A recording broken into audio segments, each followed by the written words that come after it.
ദൈവത്തിൻ്റെ അതിപരിശുദ്ധ നാമം വാഴ്ത്തപ്പെടുമാറാകട്ടെ.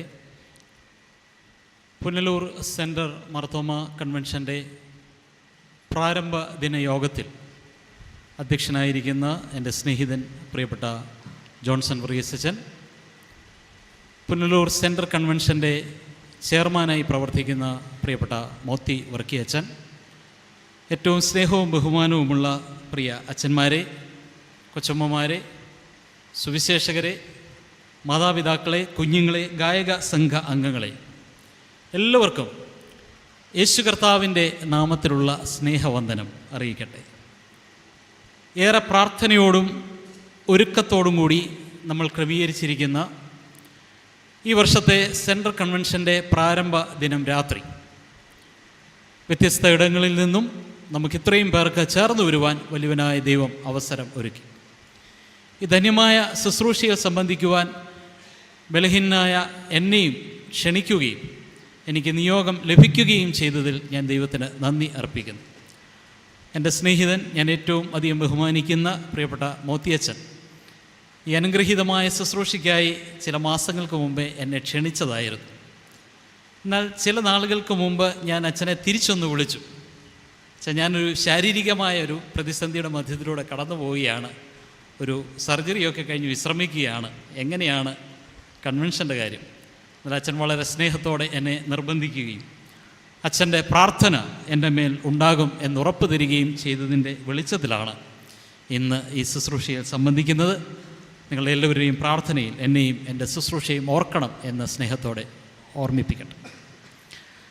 നമ്മുടെ കൺവെൻഷൻ വളരെ ക്രമീകൃതമായിട്ടാണ് നടക്കുന്നത് എന്ന് ഇത്രയും സമയം കൊണ്ട് തന്നെ നമുക്ക് മനസ്സിലായി. അച്ഛൻ സമയം കൃത്യമായി രേഖപ്പെടുത്തിയ ഒരു പ്രോഗ്രാം ഷീറ്റ് നൽകിയതനുസരിച്ച് കറക്റ്റ് പ്രസംഗം ആരംഭിക്കേണ്ട സമയത്ത് പ്രസംഗം ആരംഭിച്ചിട്ടുണ്ട്. അതുകൊണ്ട് തന്നെ ഒരു കാര്യത്തിൽ ഉറപ്പുണ്ട്, ഏത് സമയത്ത് അവസാനിപ്പിക്കണം എന്ന് അച്ഛൻ എനിക്ക് എഴുതി തന്നിട്ടുണ്ടോ ആ സമയത്ത് തന്നെ നമ്മുടെ പ്രസംഗം അവസാനിക്കും. 8:30 നമ്മൾ ശയന നമസ്കാരവും ആശീർവാദവും ഒക്കെ പറഞ്ഞ് ഭവനത്തിലേക്ക് പോകും. അതുകൊണ്ട് നമ്മൾ ഇരിക്കുന്ന അല്പസമയം വളരെ പ്രാർത്ഥനയോടും ഒരുക്കത്തോടും സമർപ്പണത്തോടും ദൈവവചനം കേൾക്കുവാനുള്ള ഏകാഗ്രതയോടും കൂടി ഇരിക്കണം എന്ന് സ്നേഹത്തോടെ ഓർമ്മിപ്പിക്കട്ടെ. നമ്മുടെ ഈ വർഷത്തെ കൺവെൻഷൻ്റെ ഒരു പ്രത്യേകത, കൺവെൻഷന് പ്രസംഗിക്കാൻ വരുന്നവർക്ക് ഇഷ്ടമുള്ള വേദഭാഗം തിരഞ്ഞെടുത്ത് പ്രസംഗിക്കാൻ പറ്റത്തില്ല എന്നുള്ളതാണ്. നമുക്കൊക്കെ ഒരു കൺവെൻഷന് പ്രസംഗിക്കാൻ ക്ഷണം ലഭിക്കുന്നത് ഇപ്പോൾ വളരെ സന്തോഷമാണ്. കാരണം നമ്മുടെ ഈ കൃത്യമായി കൺവെൻഷന് പ്രസംഗിക്കേണ്ട പ്രസംഗം തയ്യാറാക്കി ഇരിപ്പുണ്ട്, അത് പ്രസംഗിച്ചാൽ മതി. എന്നാൽ പുനലൂർ സെൻട്രൽ കൺവെൻഷന് ആ പരിപാടി പറ്റത്തില്ല. കാരണം നമുക്ക് ഭദ്രാസനം നിശ്ചയിച്ച ഒരു തീമുണ്ട്. ആ തീമിനെ പ്രിയപ്പെട്ട മോത്തിയച്ചൻ ഡിവൈഡ് ചെയ്ത് ഓരോ ദിവസവും പ്രസംഗിക്കേണ്ട ഉപവിഷയങ്ങൾ നൽകിയിട്ടുണ്ട്. അതുകൊണ്ട് പ്രസംഗകന് പ്രസംഗ വിഷയം തിരഞ്ഞെടുക്കാൻ ഉള്ള ചോയ്സ് ഇല്ല. മറിച്ച് സെൻട്രൽ കൺവെൻഷൻ കമ്മിറ്റി തീരുമാനിച്ച വിഷയത്തെ ആസ്പദമാക്കിയായിരിക്കും നമ്മുടെ ധ്യാന പ്രസംഗങ്ങൾ ഇന്നും ഈ ദിവസവും മുന്നോട്ട് പോകുന്നത് എന്ന് സ്നേഹത്തോടെ ഓർമ്മിപ്പിക്കട്ടെ. നമ്മൾ ഈ വർഷം പഠനത്തിനു വേണ്ടി തിരഞ്ഞെടുത്തിരിക്കുന്ന വിഷയം നമ്മുടെ എല്ലാം ജീവിതത്തോട് വളരെ ചേർന്ന് അടുത്ത് നിൽക്കുന്ന വളരെ ജീവിതഗന്ധിയായ വിഷയം തന്നെയാണ്. വിശുദ്ധ കുർബാന എന്നുള്ളതാണ് നമ്മുടെ ഈ വർഷത്തെ മുഖ്യ ചിന്താവിഷയം. വിശുദ്ധ കുർബാനയിൽ പങ്കെടുക്കുന്നവരാണ്, വിശുദ്ധ കുർബാനയിൽ ഉള്ള ആരാധനയിൽ സംബന്ധിക്കുന്ന ഒരു ജനസമൂഹമാണ് നമ്മളെല്ലാവരും. കഴിഞ്ഞ 25 വർഷമായി വിശുദ്ധ കുർബാന അനുഷ്ഠിക്കുന്ന ഒരു പട്ടക്കാരനാണ് ഞാൻ.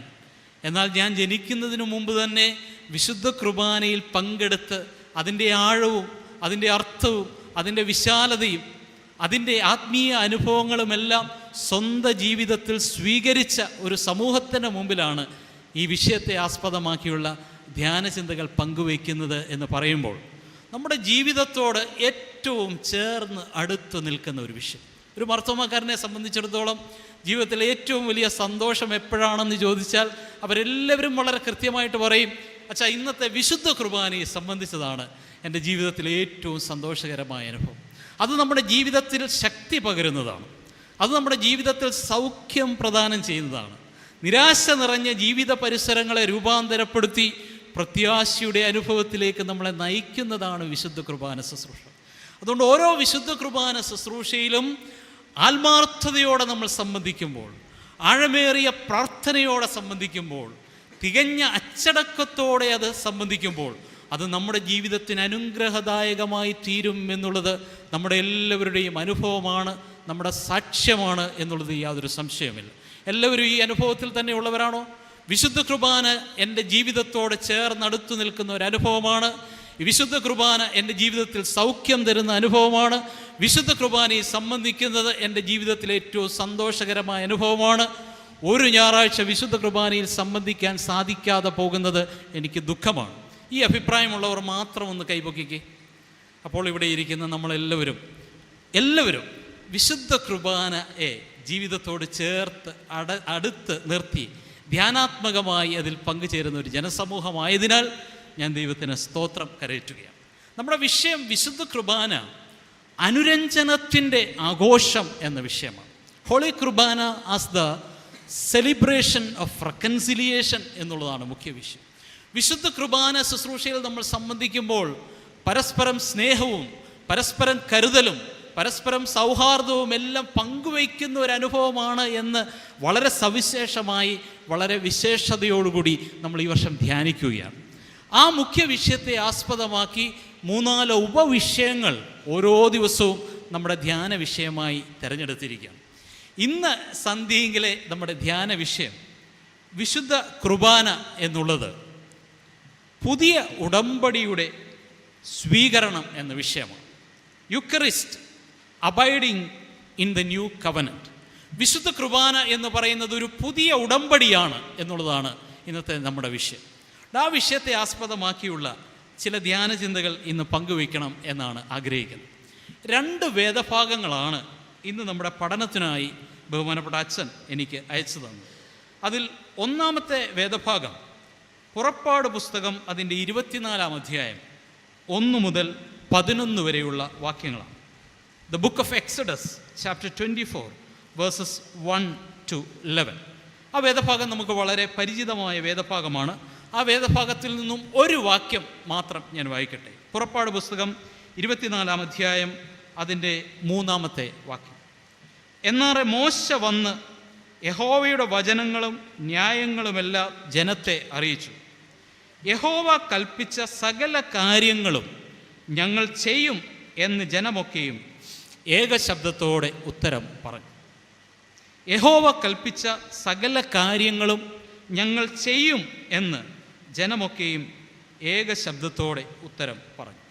2-ാമത്തെ പാഠഭാഗമാണ് പ്രിയപ്പെട്ട മാത്യു വർഗീസ് സാറ് ഇവിടെ പാഠഭാഗമായി വായിച്ചത്. മത്തായിയുടെ സുവിശേഷം 26-ാം അധ്യായം 26 മുതൽ 29 വരെയുള്ള വാക്യങ്ങൾ. അതിൻ്റെയും 2 വാക്യങ്ങൾ മാത്രം ഞാൻ വായിക്കട്ടെ. മത്തായിയുടെ സുവിശേഷം 26-ാം അധ്യായം 28-ഉം 29. ഇത് അനേകർക്ക് വേണ്ടി പാപമോചനത്തിനായി ചൊരിയുന്ന പുതിയ നിയമത്തിലുള്ള എൻ്റെ രക്തം. എൻ്റെ പിതാവിൻ്റെ രാജ്യത്തിൽ നിങ്ങളോടുകൂടെ പുതുതായി കുടിക്കുന്ന നാൾ വരെ ഞാൻ മുന്തിരിവള്ളിയുടെ ഈ അനുഭവത്തിൽ നിന്ന് ഇനി കുടിക്കുകയില്ല എന്ന് ഞാൻ നിങ്ങളോട് പറയുന്നു എന്ന് പറഞ്ഞു. പ്രാർത്ഥിക്കാം. ഞങ്ങളുടെ വിടുതലിനും വീണ്ടെടുപ്പിനും രക്ഷയ്ക്കുമായി കാൽവറി ക്രൂശിൽ പരമയാഗമായി തീർന്ന യേശു കർത്താവേ, നിൻ്റെ ക്രൂശിലെ മരണത്തെ ഞങ്ങൾ ധ്യാനിക്കുന്നു. കർത്താവേ, ഇന്നത്തെ ഞങ്ങളുടെ ധ്യാനം ഞങ്ങളുടെ ജീവിതത്തിന് അനുഗ്രഹമായി തീരണമേ. ക്രൂശ് മരണത്തിലൂടെയും ഉയർത്തെഴുന്നേൽപ്പിലൂടെയും ഒരു വലിയ വീണ്ടെടുക്കപ്പെട്ട സംഘമായി, രക്ഷയുടെ സന്തോഷം അനുഭവിക്കുന്ന സംഘമായി, പുതിയ ഉടമ്പടി സമൂഹമായി ഞങ്ങളെ വിളിച്ച് വേർതിരിച്ചതിനായി സ്തോത്രം. കർത്താവേ, നിൻ്റെ ക്രൂശ് മരണത്തിലൂടെയും ഉയർത്തെഴുന്നേൽപ്പിലൂടെയും ഞങ്ങൾക്ക് ലഭിച്ച രക്ഷയുടെ വലിയ സന്തോഷത്തെ ജീവിതത്തിൽ അനുഭവിച്ചറിഞ്ഞുകൊണ്ട് ഞങ്ങളുടെ ക്രിസ്തീയ ജീവിതം ജയോത്സവമായി ഈ കാലഘട്ടത്തിൽ മുന്നോട്ട് നയിക്കുവാൻ അവിടെ ഞങ്ങളെ സഹായിക്കണമേ. വിശുദ്ധ കുർബാനയുടെ അർത്ഥതലങ്ങൾ ഞങ്ങൾ അന്വേഷിക്കുന്ന ഈ ദിനങ്ങൾ, വിശുദ്ധ കുർബാന ഒരു പുതിയ ഉടമ്പടിയാണ് എന്ന് ഇന്ന് സന്ധ്യകൾ ഞങ്ങൾ ധ്യാനിക്കുമ്പോൾ അവിടുന്ന് ഹൃദ്യമായി ഞങ്ങളോട് സംസാരിക്കണമേ. ബലഹീനായ അടിയനെ, പരിമിതികളേറെയുള്ള അടിയനെ ഇന്നത്തെ ഈ ശുശ്രൂഷയ്ക്കായി ഒരുക്കണമേ. ഇന്ന് വചനം ശ്രവിക്കുവാൻ പ്രാർത്ഥനാപൂർവ്വം കടന്നു വന്ന നിൻ്റെ മക്കളെ എല്ലാവരെയും കർത്താവെ ഈ വചനം കേൾക്കുവാൻ ഒരുക്കണമേ. ഞങ്ങൾ കേൾക്കുന്ന വചനം ഞങ്ങളുടെ ജീവിതത്തിൽ സ്വീകരിക്കുവാൻ, സ്വാംശീകരിക്കുവാൻ, വചനാനുസൃതം ഞങ്ങളുടെ ജീവിതത്തെ പുനർക്രമീകരിക്കുവാൻ അവിടെ ഞങ്ങളെല്ലാവരെയും സഹായിക്കണമെന്ന് യേശു കർത്താവിൻ്റെ നാമത്തിൽ അപേക്ഷിക്കുന്നത് കൃപയോടെ കേൾക്കണമേ. ഇന്ന് പാഠഭാഗമായി തിരഞ്ഞെടുത്തിരിക്കുന്ന 2 വേദഭാഗങ്ങൾ, അതായത് പുറപ്പാട് പുസ്തകം 24-ാം അധ്യായം 1 മുതൽ 11 വരെയുള്ള വാക്യങ്ങളും, മത്തായിയുടെ സുവിശേഷം 26-ാം അധ്യായം 26 മുതൽ 29 വരെയുള്ള വാക്യങ്ങളും ഉടമ്പടി എന്താണ് എന്ന് കൃത്യമായി നമ്മളെ പഠിപ്പിക്കുന്ന പാഠഭാഗങ്ങളാണ്. പുറപ്പാട് സംഭവം പഴയ നിയമത്തിൽ നമ്മളെല്ലാം വായിച്ച് പഠിച്ചിട്ടുള്ള ഒരു വലിയ സംഭവമാണ്. ദൈവജനം ഫറവോൻ്റെ കീഴിൽ അടിമകളായിരുന്ന കാലഘട്ടം, വേദനയും സംഘർഷങ്ങളും നിറഞ്ഞ കാലഘട്ടം, അസ്വാതന്ത്ര്യത്തിൻ്റെ അനുഭവങ്ങളുടെ മധ്യത്തിലൂടെ അവർ കടന്നുപോയ കാലഘട്ടം. എന്നാൽ എൻ്റെ ജനത്തിൻ്റെ കഷ്ടത ഞാൻ കണ്ടു, ഊഴിയ വിചാരകർ നിമിത്തമുള്ള അവരുടെ നിലവിളി ഞാൻ കേട്ടു എന്ന് പറഞ്ഞ് ദൈവം മോശയിലൂടെ ഇസ്രായേൽ ജനത്തെ ഫറവോൻ്റെ അടിമത്വത്തിൽ നിന്ന് വിടുവിച്ച് കനാൻ നാട്ടിലേക്ക് കൊണ്ടുപോകുന്ന സംഭവങ്ങൾ രേഖപ്പെടുത്തിയിരിക്കുന്ന പുസ്തകമാണ് പുറപ്പാടിൻ്റെ പുസ്തകം എന്ന് നമുക്കെല്ലാവർക്കും അറിയാം. അപ്പോൾ കനാൻ നാട്ടിലേക്കുള്ള യാത്രാമധ്യേ ഈ ദൈവജനം കടന്നുപോയ വ്യത്യസ്ത സംഘർഷ അനുഭവങ്ങളും അതിൻ്റെയൊക്കെ പശ്ചാത്തലത്തിൽ ദൈവം മോശയിലൂടെ ദൈവജനത്തോട് സംസാരിക്കുന്നതും, മോശയുടെ നേതൃത്വത്തിൽ ഇസ്രായേൽ ജനത ദൈവവുമായുള്ള ഉടമ്പടി ബന്ധത്തിൽ ഏർപ്പെടുന്നതുമൊക്കെ പുറപ്പാട് പുസ്തകത്തിൽ വളരെ സവിസ്തരം രേഖപ്പെടുത്തിയിട്ടുള്ളത് നമുക്കെല്ലാവർക്കും അറിയാം. പുറപ്പാട് പുസ്തകം 20-ാം അധ്യായത്തിൽ ഈ യാത്രാവേളയിൽ തന്നെ 10 കൽപ്പനകൾ ദൈവം മോശയിലൂടെ ഇസ്രായേൽ ജനതയ്ക്ക് നൽകുന്നുണ്ട് എന്ന് നമ്മൾ പഠിച്ചിട്ടുണ്ട്. അങ്ങനെ കൽപ്പനകളൊക്കെ നൽകിയതിന് ശേഷം തുടർന്നുള്ള അധ്യായങ്ങൾ നമ്മൾ കടന്നു വരുമ്പോൾ ദൈവത്തോടുള്ള ഉടമ്പടി ബന്ധം മോശയും ഇസ്രായേൽ ജനതയും ശക്തിപ്പെടുത്തുന്നതിനെക്കുറിച്ചുള്ള വിവരണങ്ങൾ രേഖപ്പെടുത്തിയിട്ടുണ്ട്. പ്രത്യേകിച്ച് ഇന്നത്തെ പാഠഭാഗമായി തിരഞ്ഞെടുത്ത പുറപ്പാട് പുസ്തകം 24-ാം അധ്യായത്തിൽ ദൈവം ചില കൽപ്പനകൾ ഒക്കെ കൃത്യമായി അനുഷ്ഠിക്കണം എന്ന് മോശയിലൂടെ ദൈവജനത്തെ ഓർമ്മിപ്പിക്കുകയാണ്. ഇതാ ജനം എല്ലാവരും ഒരുമിച്ച് കൂടി പറയുകയാണ്, ദൈവം മോശയിലൂടെ സംസാരിച്ച കാര്യങ്ങളെല്ലാം ഞങ്ങൾ ജീവിതത്തിൽ സ്വീകരിക്കുകയും അതിനനുസരിച്ച് ഞങ്ങൾ ചെയ്യുകയും ചെയ്യുമെന്ന് ദൈവസന്നിധിയിൽ ഒരു ഉടമ്പടി എടുത്തുകൊണ്ട്, പ്രതിജ്ഞ എടുത്തുകൊണ്ട് ദൈവത്തോട് സംസാരിക്കുകയാണ്. അതുകൊണ്ട് ദൈവം കൊടുത്ത കൽപ്പനകൾ ഞങ്ങളുടെ ജീവിതത്തിൽ അനുസരിക്കും, അത് ഞങ്ങളുടെ പ്രായോഗിക ജീവിതത്തിൽ ഞങ്ങൾ ആവിഷ്കരിക്കുമെന്ന് കൃത്യമായി ഈ ദൈവജനം ദൈവത്തിൻ്റെ സന്നിധിയിൽ ഏറ്റുപറയുകയാണ്. അതേ തുടർന്ന് അവർ യാഗപീഠം ഒരുക്കി കാളകളെ അറുത്ത് ആ യാഗപീഠത്തിന്മേൽ അർപ്പിച്ചതിന് ശേഷം ആ രക്തം ജനങ്ങളുടെ മേൽ തളിക്കുകയും ജനം ദൈവസന്നിധിയിൽ ഹോമയാഗവും സമാധാനയാഗവും കഴിക്കുന്നതായി ഈ പുറപ്പാട് പുസ്തകം 24-ാം അധ്യായത്തിൽ രേഖപ്പെടുത്തിയിട്ടുണ്ട്. അത് ദൈവവുമായി ദൈവജനം നടത്തുന്ന ഒരു ഉടമ്പടിയെക്കുറിച്ചാണ് ഈ 24-ാം അധ്യായത്തിൽ രേഖപ്പെടുത്തിയിരിക്കുന്നത് എന്ന് നമുക്ക് കൃത്യമായിട്ട് കാണാൻ സാധിക്കും. ഈ ഉടമ്പടി എന്ന് പറയുന്നത് എന്താണെന്ന് ചോദിച്ചാൽ, ദൈവം കൊടുത്തിരിക്കുന്ന കൽപ്പനകൾ, ദൈവം അവരോട് അനുഷ്ഠിക്കാൻ പറഞ്ഞിരിക്കുന്ന കാര്യങ്ങൾ, ദൈവം അവരെക്കുറിച്ച് ആഗ്രഹിക്കുന്ന രീതിയിൽ അവർ നിവർത്തിക്കും എന്ന് ഉപാധികളൊന്നും തന്നെ വെക്കാതെ ദൈവസന്നിധിയിൽ പരിപൂർണമായി ഏറ്റുപറയുന്ന ഒരു നിമിഷമായിട്ടാണ് പുറപ്പാട് പുസ്തകം 24-ാം അധ്യായത്തിൽ രേഖപ്പെടുത്തി. അതുകൊണ്ട് ദൈവവുമായുള്ള ബന്ധത്തിലേക്ക് പ്രവേശിച്ച ദൈവജനം ആ ബന്ധത്തിൽ നിലനിൽക്കുമെന്നും ഉടമ്പടി ബന്ധത്തിൽ അവരുടെ വിശ്വാസ ജീവിത യാത്ര അഭംഗുരം മുന്നോട്ട് നയിക്കുമെന്നും വളരെ വ്യക്തമായും സ്പഷ്ടമായും ദൈവസന്നിധിയിൽ യാഗം അർപ്പിച്ചുകൊണ്ട് അവർ പ്രതിജ്ഞയെടുക്കുന്ന വളരെ ശ്രദ്ധേയമായൊരു പാഠഭാഗമാണ് 24-ാം അധ്യായം, പുറപ്പാട് പുസ്തകം 24-ാം അധ്യായം 1 മുതൽ 11 വരെയുള്ള വാക്യം. അതുകൊണ്ട് പഴയ നിയമത്തിൽ നമ്മൾ കാണുന്ന, നമ്മൾ പരിചയപ്പെടുന്ന ഒരു ഉടമ്പടിയുടെ ചിത്രമാണ്, ഒരു കവനൻറ്റിൻ്റെ ചിത്രമാണ് ഈ പുറപ്പാട് പുസ്തകം 24-ാം അധ്യായത്തിൽ രേഖപ്പെടുത്തി. അതിൻ്റെ തുടർച്ചയെന്നോണം നമ്മൾ ഏറ്റവും പരിചിതമായ ഒരു വേദഭാഗമാണ് നമ്മുടെ പ്രധാന ആലോചനയ്ക്കായി തിരഞ്ഞെടുത്തിരിക്കുന്ന മത്തായിയുടെ സുവിശേഷം 26-ാം അധ്യായം 26 മുതൽ 29 വരെയുള്ള വാക്യം. ഈ പാഠഭാഗം കാണാതെ അറിയാത്ത ആരും തന്നെ ഇവിടെ ഇരിപ്പില്ല. കാരണം എല്ലാ വർഷവും നമ്മൾ പ്രത്യേകിച്ച് ഏതാഴ്ചയാണ് വായിക്കുന്നത്? ഹാശ ആഴ്ചയിലൊക്കെ വായിച്ച് ധ്യാനിക്കുന്ന ഒരു ഭാഗമാണ് നമ്മൾ ഇന്ന് വായിച്ചു കേട്ട വേദഭാഗം. ഇത് മത്തായിയുടെ സുവിശേഷത്തിൽ മാത്രമല്ല, മർക്കോസിലുണ്ട്, ലൂക്കോസിലുണ്ട്, യോഹന്നാന്റെ സുവിശേഷത്തിലുണ്ട്. എല്ലാ സുവിശേഷങ്ങളും രേഖപ്പെടുത്തിയിരിക്കുന്ന ഒരു സംഭവമാണ്. യേശു പെസഹ ആചരിപ്പാൻ ആരോടൊപ്പം ഇരിക്കുന്നു? ശിഷ്യന്മാരോടൊപ്പം ഇരിക്കുന്നു. ഒരു പന്തിയിലിരിക്കുകയാണ്. പന്തിയിലിരിക്കുമ്പോൾ അവൻ അപ്പം എടുത്ത് നുറുക്കി ശിഷ്യർക്ക് കൊടുത്തതിന് ശേഷം പറയുകയാണ്, ഇത് നുറുക്കപ്പെടുന്നത് കേവലം അപ്പമല്ല, പിന്നെ എന്താണ്? എൻ്റെ ശരീരമാണ് എന്ന് പറയും. അവണ്ണം തന്നെ അവൻ പാനപാത്രം എടുത്ത് സ്തോത്രം ചെയ്ത് അവർക്ക് കൊടുത്തതിന് ശേഷം പറയുകയാണ്, ഇത് നിങ്ങൾ ടേസ്റ്റ് ചെയ്യുന്നത് കേവലം വീഞ്ഞല്ല, മറിച്ച് എന്താണെന്നറിയാമോ?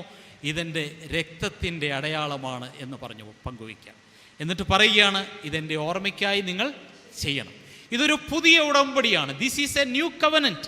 ഇവിടെയാണ് പുതിയ ഉടമ്പടി എന്ന പദം നമുക്ക് കാണാൻ സാധിക്കുന്നത്. ഇതൊരു പുതിയ ഉടമ്പടി നിങ്ങൾക്ക് നൽകുകയാണ്.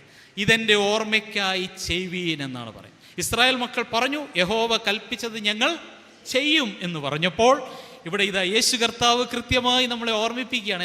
എന്തോർമ്മിപ്പിക്കുകയാണ്? ഇത് നിങ്ങൾ ചെയ്യണം എന്ന് പറയണം. അതുകൊണ്ട് ഉടമ്പടിയുടെ പ്രത്യേകത എന്താണെന്ന് ചോദിച്ചാൽ, ഉടമ്പടി ഒരു ദൈവശാസ്ത്ര തലത്തിലോ ഒരു ഫിലോസഫിക്കൽ തലത്തിലോ മാത്രം ഒതുക്കേണ്ട ഒരു കാര്യമല്ല. വേദപുസ്തക വായനയിൽ നമ്മൾ പരിമിതപ്പെടുത്തേണ്ട കാര്യമല്ല. മറിച്ച് ഉടമ്പടിയുടെ ആഴവും അർത്ഥവും എല്ലാം നമ്മുടെ ജീവിതത്തിൻ്റെ വ്യത്യസ്ത ഇടങ്ങളിലൂടെ നമ്മൾ ആവിഷ്കരിക്കുമ്പോഴാണ് അതെന്തായി മാറുന്നത്? അർത്ഥപൂർണമായി മാറും. മനസ്സിലായോ? അതുകൊണ്ട് കുർബാന നമ്മൾ പങ്കെടുക്കുക മാത്രമല്ല, ഈ കുർബാനയുടെ അനുഭവമായി നമ്മൾ ഈ ലോകത്തിൽ ജീവിക്കുമ്പോഴാണ് കുർബാന എന്തായി മാറുന്നതെന്നറിയാമോ?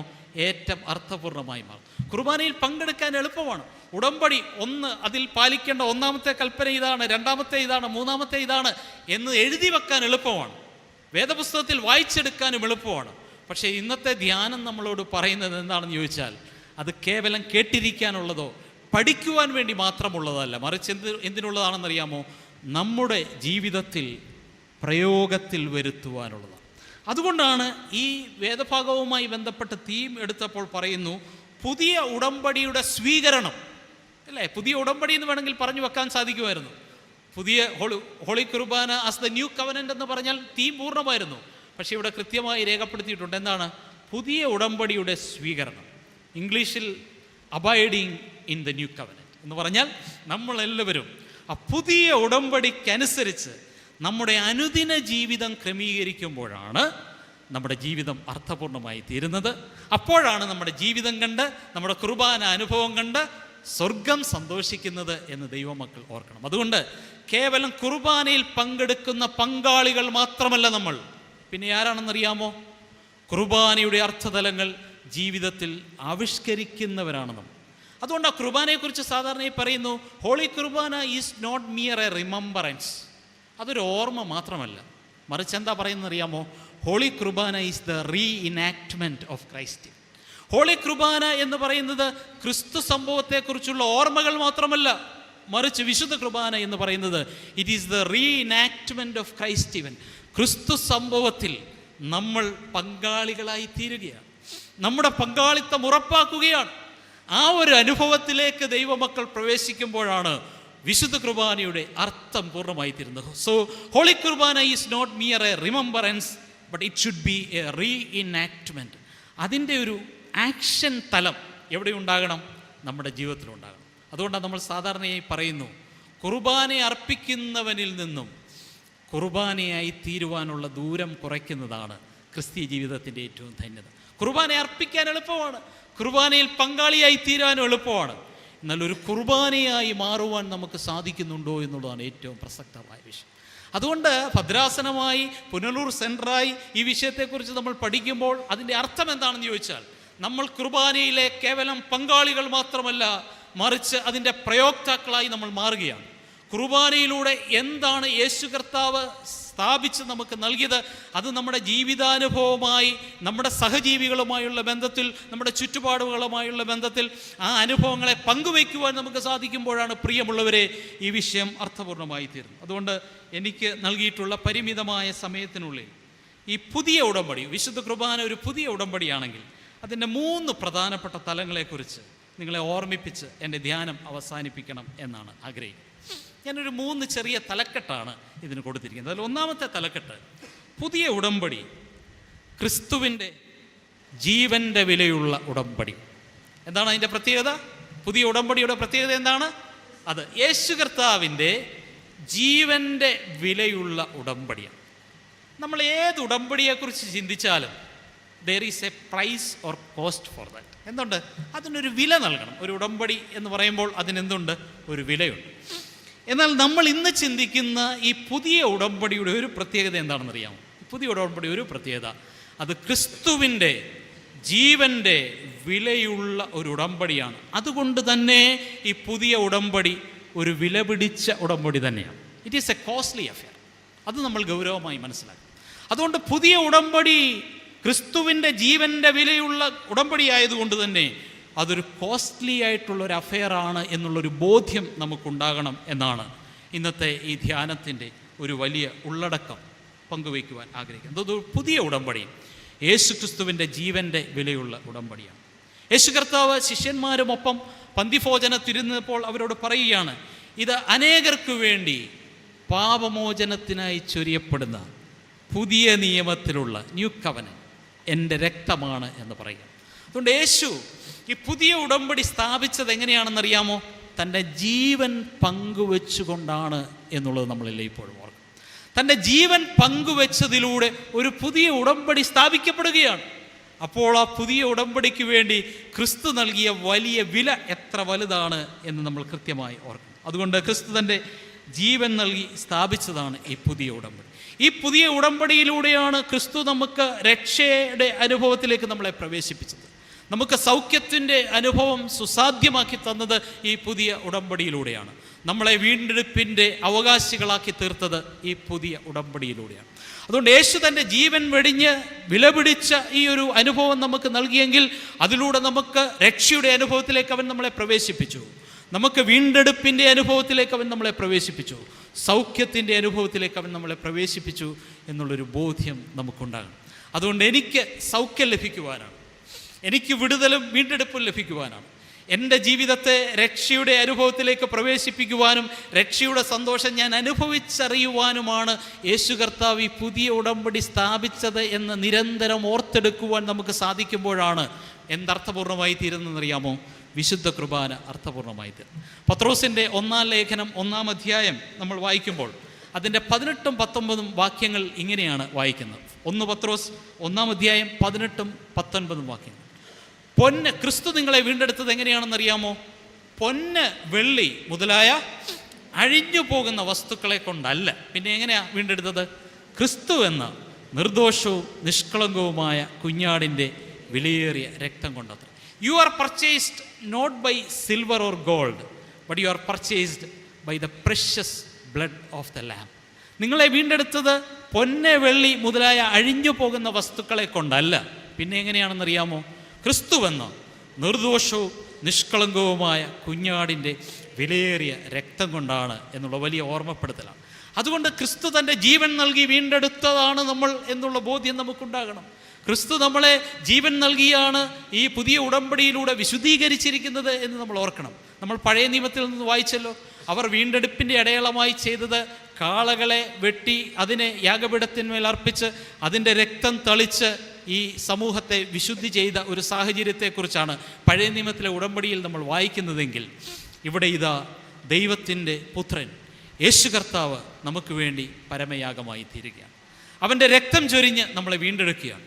അപ്പോൾ ആ വലിയ വീണ്ടെടുപ്പിൻ്റെ വില, ആ പുതിയ ഉടമ്പടിയുടെ വിലയെക്കുറിച്ച് ബോധ്യമുള്ളവരായി ദൈവമക്കൾ ജീവിക്കുമ്പോഴാണ് നമ്മുടെ ജീവിതം ഏറ്റവും അർത്ഥപൂർണ്ണമായി തീർന്നത്. വെളിപാട് പുസ്തകത്തിൽ പത്രോസ് പറഞ്ഞതിനെ തുടർച്ച എന്നാണ് പറയുന്നത് ഒരു പദം യേശു കർത്താവിനെ സൂചിപ്പിക്കുന്നത് അറുക്കപ്പെട്ട കുഞ്ഞാട് എന്നാണ്. യേശു കർത്താവ് ഈ ലോകത്തിൻ്റെ പ്രഭുവാണ്. അവൻ രാജാതി രാജാവാണ്. അവൻ ശക്തിയുള്ളവനാണ്. അവൻ പ്രൗഢിയുള്ളവനാണ്. അവൻ മഹത്വമുള്ളവനാണ്.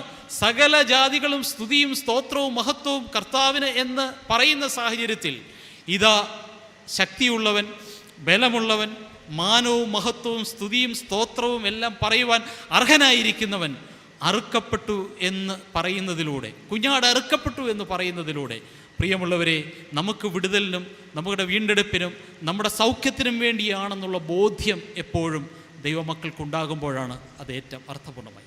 ഇതാ ഞാൻ എൻ്റെ രക്തം പങ്കുവയ്ക്കുന്നു, അതുവഴി ഒരു പുതിയ ഉടമ്പടിയിലേക്ക് നിങ്ങളെ പ്രവേശിപ്പിക്കുന്നു എന്ന് ആ പെസഹായുടെ വിരുന്നിൽ യേശു കർത്താവ് പറഞ്ഞെങ്കിൽ, യേശു തൻ്റെ ജീവൻ നൽകിയാണ് നമ്മളെ വീണ്ടെടുത്തത് എന്ന് നമ്മൾ ഓർക്കും. അതുകൊണ്ട് ഈ പുതിയ ഉടമ്പടിയുടെ പ്രത്യേകത അത് ക്രിസ്തുവിൻ്റെ ജീവൻ്റെ വിലയുള്ള ഉടമ്പടിയാണ് എന്നുള്ളൊരു ബോധ്യം നമുക്കുണ്ടാകണം. അത് സാധിക്കുമ്പോഴാണ് നമ്മുടെ ജീവിതം ഏറ്റവും അർത്ഥപൂർണ്ണമായി. അതുകൊണ്ട് വിശുദ്ധ കുർബാന എന്ന് പറഞ്ഞാൽ എന്താണ് പ്രിയമുള്ളവരെ? വിശുദ്ധ കുർബാന എന്ന് പറഞ്ഞാൽ ക്രിസ്തു സംഭവത്തിൻ്റെ ആഘോഷം. It is the celebration of Christ ഇവൻ. നമ്മുടെ വിശുദ്ധ കുർബാന ശുശ്രൂഷയിൽ നമ്മൾ പങ്കെടുക്കുമ്പോൾ നമുക്കറിയാം, അത് തുടങ്ങുന്നത് തന്നെ യേശു കർത്താവിൻ്റെ ജനനം പറഞ്ഞുകൊണ്ടാണ്. വിശുദ്ധ കന്യക മറിയാമിൽ നിന്ന് അല്ലേ ആദ്യം നടത്തുന്ന പ്രാർത്ഥന തന്നെ അതാ. യേശുവിൻ്റെ ജനനം പറഞ്ഞുകൊണ്ടാണ് അത് തുടങ്ങുന്നത്. തുടർന്ന് യേശുവിൻ്റെ ജീവിതത്തിലെ ഓരോരോ സംഭവങ്ങളെ വിശുദ്ധ കുർബാന ശുശ്രൂഷയിൽ നമ്മൾ വാക്യം പ്രതിവാക്യമായി, പുരോഹിതൻ ചൊല്ലുന്നതിൻ്റെ പ്രതിവാക്യമായി നമ്മൾ ഓർക്കുകയും വാക്യം പ്രതിവാക്യമായി ഓർക്കുകയും ധ്യാനിക്കുകയും ചെയ്യുന്നുവെന്ന് കാണാൻ സാധിക്കും. അതുകൊണ്ട് ഓരോ വിശുദ്ധ കുർബാന ശുശ്രൂഷയും എന്താണെന്ന് ചോദിച്ചാൽ, യേശു കർത്താവിൻ്റെ ജനനം മുതൽ യേശു കർത്താവിൻ്റെ വീണ്ടും വരവ് വരെയുള്ള സംഭവങ്ങളെ നമ്മൾ ഓർക്കുകയും ധ്യാനിക്കുകയും ആ സംഭവങ്ങളിൽ പങ്കുചേരുവാൻ നമ്മളെ തന്നെ ദൈവകരങ്ങളിൽ സമ്പൂർണ്ണമായി സമർപ്പിക്കുകയും ചെയ്യുന്ന ഒരു അനുഭവമാണെന്ന് ഓർക്കണം. എന്താണ് വിശുദ്ധ കുർബാന ക്രിസ്തു സംഭവമാണ് എന്ന് പറയുന്നതിലൂടെ അർത്ഥമാക്കുന്നത്? ക്രിസ്തു സംഭവത്തിലൂടെ നമുക്ക് ലഭ്യമായി തീർന്ന രക്ഷയെക്കുറിച്ചാണ് അത് സംസാരിക്കുന്നത്. അതുകൊണ്ട് ഓരോ വിശുദ്ധ കുർബാനയും ക്രിസ്തു സംഭവത്തിൻ്റെ ആഘോഷം മാത്രമല്ല, അതുവഴി നമുക്ക് ലഭ്യമായി തീർന്ന രക്ഷയുടെ സെലിബ്രേഷൻ. അതുകൊണ്ട് വിശുദ്ധ കുർബാനയെക്കുറിച്ച് സാധാരണയായി പറയുന്നത് what is meant by holy Qurbana എന്ന് ചോദിച്ചാൽ നമ്മൾ സാധാരണയായി പറയും holy Qurbana is the celebration of Christ event. Holy Qurbana is the celebration of salvation.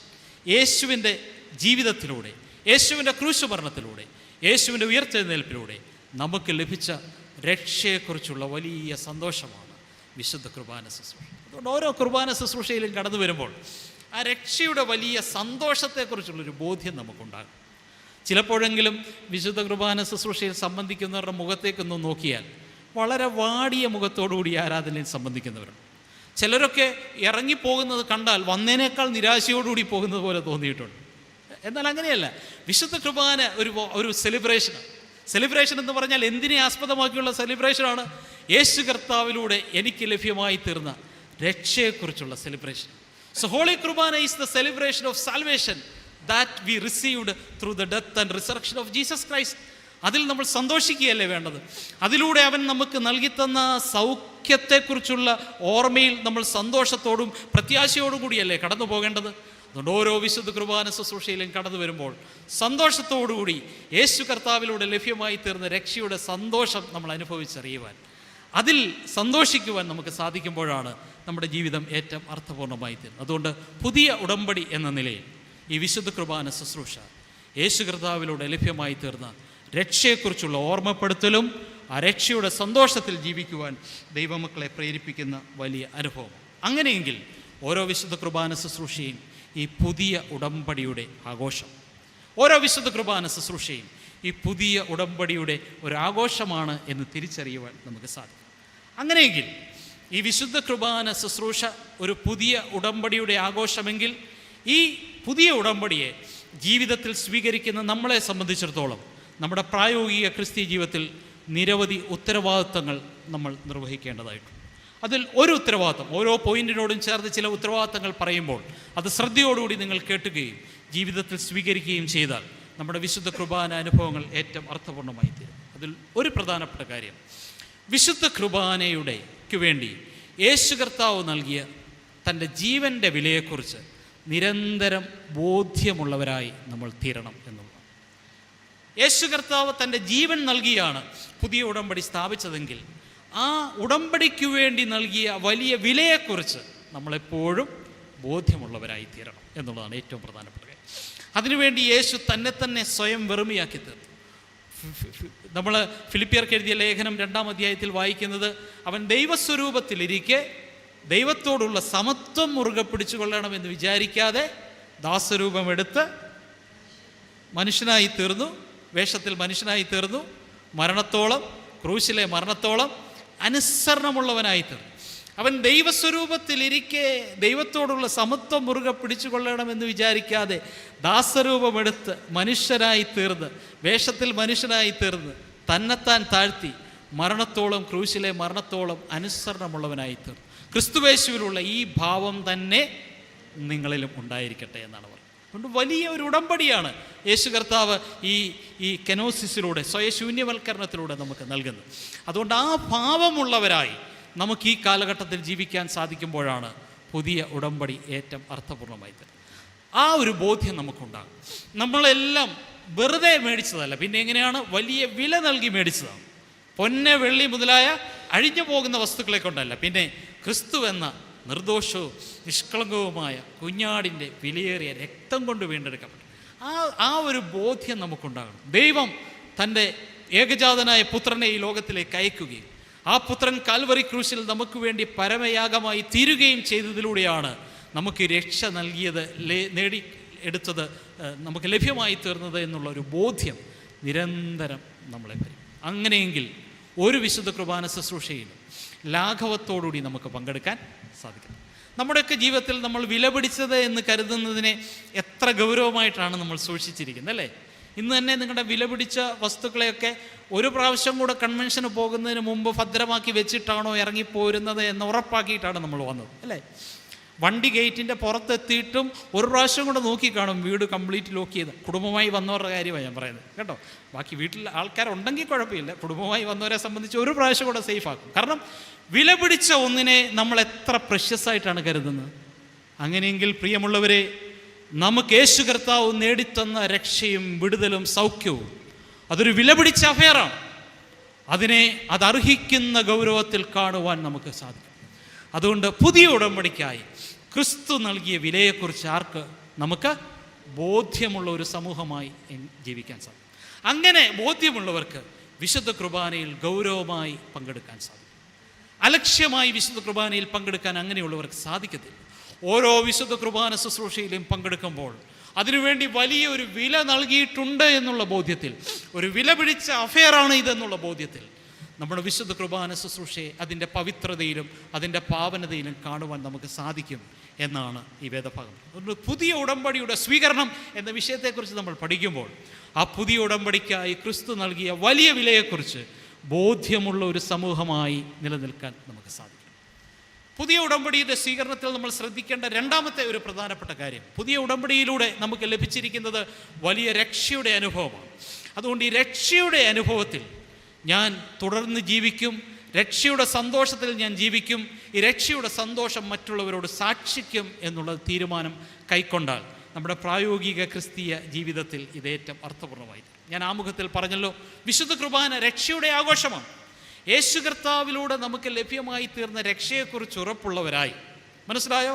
ആ ഒരു ഉറപ്പിൽ സന്തോഷമുള്ളവരായി, ആ ഒരു സന്തോഷത്തിൽ അതൊരു സാക്ഷ്യമായി മറ്റുള്ളവരോട് പറയുന്നവരായി നമുക്ക് തീരാൻ സാധിക്കുമ്പോഴാണ് ഈ പുതിയ ഉടമ്പടിയുടെ സ്വീകരണം നമ്മുടെ ജീവിതത്തിൽ ചലനാത്മകമായ ചില പരിവർത്തനങ്ങൾ വരുത്തുകയും നമ്മൾ ഗൗരവമായി അതിനെ ഉൾക്കൊള്ളുന്നതിൻ്റെ ഫലമായി അത് സമൂഹത്തിൽ ചില തിരുത്തലുകൾ വരുത്തുവാൻ സഹായകരമായി തീരുന്നത് എന്ന് നമ്മൾ ഓർക്കണം. ഇത് വളരെ പ്രധാനപ്പെട്ട കാര്യമാണ്. ഇതിനെ ഗൗരവമായി എടുക്കാൻ നമുക്ക് സാധിക്കും. യേശു കർത്താവിലൂടെ എനിക്ക് രക്ഷയുടെ അനുഭവത്തിലേക്ക് അവൻ എന്നെ പ്രവേശിപ്പിച്ചു എന്ന ബോധ്യമുള്ള മക്കളായി ജീവിക്കാൻ സാധിക്കും. ഈ രക്ഷയുടെ സന്തോഷം അടുത്ത തലമുറകളിലേക്കും നമ്മൾ ജീവിക്കുന്ന പൊതുസമൂഹത്തിലേക്കും സാക്ഷ്യമായി പങ്കുവയ്ക്കുവാൻ നമുക്ക് സാധിച്ചാൽ ഈ പുതിയ ഉടമ്പടിയുടെ സ്വീകരണം ഏറ്റവും അർത്ഥപൂർണ്ണമായി തീരും എന്നുള്ളതിൽ യാതൊരു സംശയവും. മൂന്നാമതായി നമ്മൾ ഇതിനോട് ചേർത്ത് വെച്ച് ചിന്തിക്കേണ്ട ഒരു കാര്യം, ഞാൻ ഒന്നാമത്തെ പോയിൻ്റാണ് പറയുന്നത്, അതിൻ്റെ പ്രായോഗികമായ ചില തലങ്ങൾ നിങ്ങളെ മനസ്സിൽ പതിയത്തക്ക രീതിയിൽ അവസാനമായി പറഞ്ഞതേ. ഈ പുതിയ ഉടമ്പടിയിലൂടെ നമുക്കെല്ലാവർക്കും അവൻ രക്ഷയും അതോടൊപ്പം തന്നെ സൗഖ്യവും സമാധാനവും ഒക്കെ നേടിത്തന്നിരിക്കുകയാണ്. ഓരോ കുർബാനയിൽ സംബന്ധിക്കുമ്പോഴും ആ ഒരു വലിയ സൗഖ്യത്തിൻ്റെ അനുഭവവും ദായക അനുഭവമായി നമ്മൾക്ക് മടങ്ങിപ്പോകാൻ സാധിക്കും. അതാണ് ജീവിതത്തിലെ ഏറ്റവും അർത്ഥപൂർണ്ണമായ ഒരു കാര്യം. ഓരോ വിശുദ്ധ കുർബാനയും സൗഖ്യത്തിലേക്ക് നമ്മെ നയിക്കുന്ന അനുഭവമാണ്. നിങ്ങൾക്കറിയാമല്ലോ, അപ്പവും വീഞ്ഞും സെർവ് ചെയ്യുന്നതിന് തൊട്ട് മുമ്പ് അച്ഛൻ നടത്തുന്ന പ്രാർത്ഥന എന്താണ്? ഇത് നിങ്ങളുടെ ശരീരത്തിൻ്റെയും ആത്മാവിൻ്റെയും സൗഖ്യത്തിനായി നൽകപ്പെടുന്നു എന്ന് പറഞ്ഞു. അതിനുശേഷമാണ് നമ്മൾക്ക് എല്ലാവർക്കും അപ്പവും വീഞ്ഞും വിതരണം ചെയ്തത്. അതുകൊണ്ട് അവസാനം ചൊല്ലുന്ന പ്രാർത്ഥന അത് ചൊല്ലിയിട്ടാണ് വിതരണം ചെയ്തത്. ഇത് നിങ്ങളുടെ ശരീരത്തിൻ്റെയും ആത്മാവിൻ്റെയും സൗഖ്യത്തിനായി. നമ്മൾ പത്രോസിൻ്റെ ലേഖനത്തിൽ വായിക്കുന്നു, അവൻ്റെ അടിപ്പിണരുകളാൽ നിങ്ങൾക്ക് സൗഖ്യം ലഭിച്ചു. അപ്പോൾ യേശു ഒരു വലിയ വില നൽകിയിട്ടുണ്ട്. ആ വിലയുടെ ഫലമായിട്ടാണ് നമുക്ക് സൗഖ്യം ലഭിക്കുന്നത്. പ്രിയമുള്ളവരെ, ആ ഒരു വലിയ സൗഖ്യദായക അനുഭവമാണ് വിശുദ്ധ കുർബാന ശുശ്രൂഷ എന്ന നിലയിൽ അതിൽ പങ്കെടുക്കാൻ നമുക്ക് സാധിക്കുന്നുണ്ടോ എന്നുള്ളതാണ് ഏറ്റവും പ്രധാനപ്പെട്ട കാര്യം. കഴിഞ്ഞ ചില മാസങ്ങളായി ചില ശാരീരികമായ പ്രതിസന്ധിയിലൂടെ ഞാൻ കടന്നു പോവുകയാണ്. എന്നാൽ ഞാൻ എൻ്റെ ഒരു സർജറിക്ക് പ്രവേശിക്കുന്നതിൻ്റെ തൊട്ട് തലേ ദിവസം ഒരു വിശുദ്ധ കുർബാന ശുശ്രൂഷയിൽ എനിക്ക് അനുഷ്ഠിക്കാൻ സാധിച്ചില്ലെങ്കിലും പങ്കെടുത്തതിന് ശേഷമാണ് ഞാൻ ആ സർജറിക്ക് വേണ്ടി പോയത്. എനിക്ക് വലിയ പ്രതീക്ഷയാണ്, എനിക്ക് വലിയ പ്രത്യാശയാണ്, നാളെ ഡോക്ടർമാർ സർജറി നടത്തും. പക്ഷേ എൻ്റെ സൗഖ്യദായകനായ കർത്താവിൻ്റെ നിരന്തര സാന്നിധ്യം എന്നോടൊപ്പം ഉണ്ടായിരിക്കുമെന്നുള്ളതാണ് എനിക്ക് സൗഖ്യദായക അനുഭവമായി വന്നത്. പ്രിയമുള്ളവരെ, യേശു കർത്താവ് ഈ പുതിയ ഉടമ്പടിയുടെ അനുഷ്ഠാനത്തിലൂടെ തൻ്റെ ശരീരരക്തങ്ങൾ നമ്മളുമായി പങ്കുവെച്ചതിലൂടെ നമുക്ക് രക്ഷയുടെ അനുഭവത്തിലേക്ക് മാത്രമല്ല നമ്മളെ സൗഖ്യത്തിൻ്റെ അനുഭവത്തിലൂടെ അവൻ പ്രവേശിപ്പിക്കുന്നു എന്നുള്ള ഒരു ബോധ്യം ദൈവ പൈതലിനുണ്ടാകും. അതുകൊണ്ടൊരു വിശുദ്ധ കുർബാന ടേബിളിന് മുമ്പിൽ വന്ന് മുട്ടുകുത്തുമ്പോൾ ഇന്നത്തെ വിശുദ്ധ കുർബാന സ്വീകരണത്തിലൂടെ എനിക്ക് സൗഖ്യം ലഭിക്കും എന്നുള്ളൊരു ബോധ്യം ഒരു ദൈവ പൈതലിനുണ്ടാകും. അതുണ്ടാകുമ്പോഴാണ് നമ്മുടെ ജീവിതം അർത്ഥപൂർണ്ണമായത്. അതുകൊണ്ട് ഈ വിശുദ്ധ കുർബാനയുടെ അർത്ഥതലങ്ങളെല്ലാം ചിലരുടെ ജീവിതത്തിൽ സംഭവിക്കേണ്ടതല്ല എന്നും അതെൻ്റെ ജീവിതത്തിൽ സംഭവിക്കേണ്ടത് കൂടിയാണെന്നുള്ള ബോധ്യത്തിൽ, വിശ്വാസത്തിൽ, ആത്മാർത്ഥതയോടെ, ആഴമായി, പൂർണ്ണ സമർപ്പണത്തിൽ വിശുദ്ധ കുർബാനയിൽ പങ്കെടുക്കുന്നവർക്ക് ഇത് രക്ഷയുടെ സന്തോഷം പ്രദാനം ചെയ്യുന്ന അനുഭവമാണ്, ഇത് സൗഖ്യദായക അനുഭവമാണ് എന്നുള്ളൊരു ബോധ്യമുണ്ടാകും. ഞാൻ ചില നാളുകൾക്ക് മുമ്പ് കൊമ്പാടി ബൈബിൾ ഇൻസ്റ്റിറ്റ്യൂട്ടിൽ ഒരു അധ്യാപകനായി പ്രവർത്തിച്ചപ്പോൾ ഒരു സന്ധ്യയെങ്കിൽ ഞങ്ങളുടെ ആരാധനയിൽ വന്ന് പങ്കെടുത്ത ഒരു വിശിഷ്ട അതിഥിയെ അച്ഛൻ മുമ്പോട്ട് വിളിച്ചതിന് ശേഷം പറഞ്ഞു, നിങ്ങളുടെ അനുഭവം ഒന്ന് പങ്കുവയ്ക്കണമെന്ന് പറഞ്ഞു. അവർ ഞങ്ങളെക്കൂട്ടൊരു കുപ്പായമൊക്കെ ഇട്ടിട്ടുണ്ട്, മുമ്പിൽ വന്ന് അനുഭവം പങ്കുവയ്ക്കുകയാണ്. തമിഴിലാണ് അവരുടെ അനുഭവം പറഞ്ഞത്. ഞങ്ങളുടെ ഒരു അച്ഛൻ്റെ കൊച്ചമ്മ അത് മലയാളത്തിൽ പരിഭാഷപ്പെടുത്തി ഞങ്ങളെല്ലാം കേട്ടു. അവർ പറഞ്ഞു, എൻ്റെ പേര് ഭാരതി രാജ എന്നാണ്. തൂത്തുക്കുടി എന്ന് പറയുന്ന സ്ഥലത്താണ് ഞാൻ താമസിച്ച് വളർന്നത്. ഞാനൊരു ട്രാൻസ്ജെൻഡറായിരുന്നു. എന്നെ മാതാപിതാക്കൾ ബോയ്സ് പഠിക്കുന്ന ഒരു സ്കൂളിൽ ചേർത്ത് ബോയ്സ് സ്കൂളിലാണ് പഠിപ്പിച്ചത്. എന്നാൽ വളർച്ചയുടെ ചില ഘട്ടങ്ങൾ കഴിഞ്ഞപ്പോൾ എന്നെ കൂടി പഠിച്ച ആൺകുട്ടികളൊക്കെ കളിയാക്കി വിളിക്കാൻ തുടങ്ങി, നീ 9 ആണോ? 9ൻ്റെ ഒരു പ്രത്യേകത കൊണ്ട് അത് തിരിച്ചിട്ടാൽ 6, മറിച്ചിട്ടാൽ 9. ട്രാൻസ്ജെൻഡേഴ്സിനെ കളിയാക്കി വിളിക്കുന്ന പേരായിരുന്നു. അന്നത്തെ കാലത്ത് അവർക്ക് കാര്യമായ അക്സെപ്റ്റൻസ് ലഭിക്കാത്ത ഒരു കാലമായിരുന്നു. അതുകൊണ്ട് കൂട്ടുകാർ കളിയാക്കിയ ദിവസം ഇനി തൊട്ട് സ്കൂളിൽ പോകുന്നില്ല എന്ന് പറഞ്ഞ് വീട്ടിൽ വന്ന് മാതാപിതാക്കളോട് പറഞ്ഞു, എന്നെ ഇന്ന് കൂട്ടുകാരൊക്കെ കളിയാക്കി, അതുകൊണ്ട് ഞാൻ ഇനിയും സ്കൂളിൽ പോകത്തില്ല എന്ന് പറഞ്ഞു. അങ്ങനെ വീട്ടിലിരിക്കുകയാണ്. ഇത് കേട്ടപ്പോൾ മാതാപിതാക്കൾ പറഞ്ഞ എന്താണെന്നറിയാമോ? നിൻ്റെ ജന്മം ശപിക്കപ്പെട്ട ജന്മമാണ്, ഈ ഭവനത്തിനൂടെ നീ അപമാനം വരുത്തിയെന്നാണ് പറഞ്ഞത്. അങ്ങനെ വീട്ടിൽ നിന്ന് പുറത്തിറങ്ങാതെ ഒരു ഇരുണ്ട മുറിക്കുള്ളിൽ ആ കുട്ടി വളരുകയാണ്. പഠിക്കാൻ സമൃദ്ധിയായതുകൊണ്ട് അധ്യാപകൻ ഒരു കാര്യം പറഞ്ഞു, നീ വർഷത്തിൻ്റെ അവസാനം വന്ന് പരീക്ഷ എഴുതിയാൽ മതി, ഓരോ ക്ലാസ്സും കയറി പോകാം. അങ്ങനെ വർഷത്തിൻ്റെ അവസാനം സ്കൂളിൽ പോയി പരീക്ഷ എഴുതും, ഓരോ ക്ലാസ്സും പാസ്സാകും. ഇങ്ങനെ മുമ്പോട്ട് പോവുകയാണ്. നിരാശയാണ്. 3 പ്രാവശ്യം സൂയിസൈഡ് ചെയ്യാൻ ശ്രമിച്ചു, എന്നാൽ മരണത്തിൽ നിന്ന് തിരിച്ചു വന്നു. അങ്ങനെ ഇരിക്കെ ഇവരുടെ വീടിൻ്റെ അടുത്ത് ഒരു കുടുംബം വന്ന് വാടകയ്ക്ക് താമസിച്ചു. ഒരു ക്രിസ്തീയ കുടുംബമാണ്. ആ വീട്ടിലെ വീട്ടമ്മ സ്ഥിരമായി ഈ ഭവനം സന്ദർശിക്കുകയും ഈ കുട്ടിയെ കണ്ടെത്തുകയും കുട്ടിയോട് പറഞ്ഞു, ഞാൻ പോകുന്ന തൂത്തുക്കുടിയിലെ ദേവാലയത്തിലൊന്ന് വരാമോ എന്ന് ചോദിച്ചു. കുട്ടി പറഞ്ഞു, ഞാൻ വീടിന് പുറത്തിറങ്ങത്തില്ല, പിന്നല്ലേ ദേവാലയത്തിൽ പോയി ആൾക്കാരുടെ മുമ്പിൽ പ്രത്യക്ഷപ്പെടാൻ എനിക്ക് താല്പര്യമില്ല. എന്നാൽ ഈ സ്നേഹനിധിയായ വീട്ടമ്മയുടെ നിരന്തരമായ പ്രോത്സാഹനം മൂലം ആദ്യമായി ദേവാലയത്തിൽ പോയി. ഏറ്റവും പുറകിൽ നമ്മൾ ആ ഡോറൊക്കെ തുറന്നു വരുന്നിടത്ത് അധികം ശ്രദ്ധ കിട്ടാത്ത ഒരു സ്ഥലമുണ്ടല്ലോ, ചിലർക്ക് പ്രിയപ്പെട്ട സ്ഥലമാണ് അവിടെ വന്ന് കുട്ടിയിരിക്കുകയാണ്. എന്നാൽ അന്നത്തെ ആരാധനയിൽ ദേവാലയത്തിൽ മണിമുഴങ്ങി അൾത്താരയുടെ മറയൊക്കെ മാറ്റി ആരാധന ആരംഭിക്കാം. എല്ലാവരും എഴുന്നേറ്റപ്പോൾ ഈ ഭാരതി എന്ന് പറയുന്ന രാജ എന്ന് പറയുന്ന കുട്ടിയും ചാടി എഴുന്നേറ്റു. നോക്കിയപ്പോൾ കണ്ട കാഴ്ച, ഈ അൾത്താരയുടെ നടുവിൽ, ഒത്ത നടുവിൽ ഒരു ക്രൂശിത രൂപം. നമ്മൾ വെക്കുന്ന എംറ്റി ക്രോസ് അല്ല, ക്രൂസിഫൈഡ് ക്രൈസ്റ്റിൻ്റെ ഒരു ചിത്രമാണ്. ഈ കുട്ടി ആദ്യമായിട്ടാണ് ഒരു ദേവാലയത്തിൽ പോകുന്നത്. ക്രിസ്തീയ ദേവാലയത്തിൽ ഇതിനു മുമ്പ് പോയിട്ടില്ല. കണ്ട കാഴ്ച എന്താണെന്ന് ചോദിച്ചാൽ, യേശു കാൽവറി ക്രൂശിൽ കിടക്കുകയാണ്. കയ്യിൽ മുറിവേറ്റ പാടുകളുണ്ട്, അവിടുന്ന് രക്തം ധാരധാരയായി ഒഴുകുന്നുണ്ട്. നെഞ്ചിൽ കുത്തേറ്റ പാടുണ്ട്, അവിടുന്ന് മാംസം പുറത്തേക്ക് തള്ളി നിൽക്കുന്നു, രക്തം ധാരധാരയായി ഒഴുകുന്നു. ആദ്യമായി ഒരു ദേവാലയത്തിൽ ഈ കാഴ്ച കണ്ട കുട്ടി ചിന്തിക്കുകയാണ്. എന്താ ചിന്തിക്കുന്നറിയാമോ? എൻ്റെ ശരീരം മുറിവേറ്റ ശരീരമാണ്. ഞാൻ കാണുന്ന ക്രിസ്തുവിൻ്റെ ശരീരവും എങ്ങനെയുള്ള ശരീരമാണ്? മുറിവേറ്റ ശരീരമാണ്. എൻ്റെ മുറിവേറ്റ ശരീരത്തെ സൗഖ്യമാക്കുവാനാണ് യേശു കർത്താവ് മരിച്ചത്, കാൽവറി ക്രൂശിൽ മരിച്ചത് എന്നുള്ള ഒരു വലിയ സന്ദേശം ആദ്യമായി ഒരു ക്രിസ്തീയ ദേവാലയത്തിൽ പോയപ്പോൾ ഈ കുട്ടിക്ക് ലഭിച്ചു. അതിനുശേഷം ദേവാലയത്തിൽ ക്രമമായി വന്നു. ആ പള്ളിയിലെ ധനപാലൻ എന്ന് പറയുന്ന അച്ഛനും ഇടവക്കാരും ഈ കുട്ടി ട്രാൻസ്ജെൻഡറാണെന്ന് സ്നേഹിച്ചു. പഠിക്കാനുള്ള എല്ലാ ക്രമീകരണങ്ങളും ചെയ്തു. ആ ഇടവകയിൽ മാമോദിസ മുക്കി ഭാരതി എസ്തർ എന്ന പേര് കൊടുത്തു. ഡിഗ്രി പഠനം പൂർത്തിയായി കഴിഞ്ഞപ്പോൾ അവരുടെ ബിഷപ്പിനൊരു കത്തെഴുതി. എസ്രാ സർഗുണം എന്ന് പറയുന്ന ബിഷപ്പിനൊരു കത്തെഴുതിയിട്ട് പറഞ്ഞു, ഞങ്ങളുടെ ഇടവകയിൽ ഒരു സമൃദ്ധയായ ഒരു കുട്ടിയുണ്ട്, നമുക്ക് നമ്മുടെ സെമിനാരിയിൽ ചേർത്ത് പഠിപ്പിക്കണം. നല്ല കാര്യമോ, എളുപ്പമോ, അങ്ങോട്ട് ചെന്നാൽ ചേർത്ത് പഠിപ്പിക്കുമോ? എന്നാൽ ഈ ഇടവകക്കാരുടെ വലിയൊരു താല്പര്യം മനസ്സിലാക്കി ആ ദേവാലയത്തിൽ ഈ കുട്ടിയെ സെമിനാരിയിൽ ചേർത്ത് പഠിപ്പിച്ചു. ചില വർഷങ്ങൾക്ക് മുമ്പ് മദ്രാസ് തിയോളജിക്കൽ സെമിനാരിയിൽ നിന്ന് ഏറ്റവും മികച്ച രീതിയിൽ ഔട്ട് ഗോയിങ് സ്റ്റുഡൻറ്റിനുള്ള അവാർഡൊക്കെ മേടിച്ച് പഠനം പൂർത്തിയാക്കി. ഇന്ന് എല്ലാ ഞായറാഴ്ചയും തമിഴിലും ഇംഗ്ലീഷിലും കുർബാന ചൊല്ലുന്ന ഏഷ്യയിലെ ആദ്യത്തെ ട്രാൻസ്ജെൻഡർ പുരോഹിതയാണ് ഭാരതി എസ്തർ.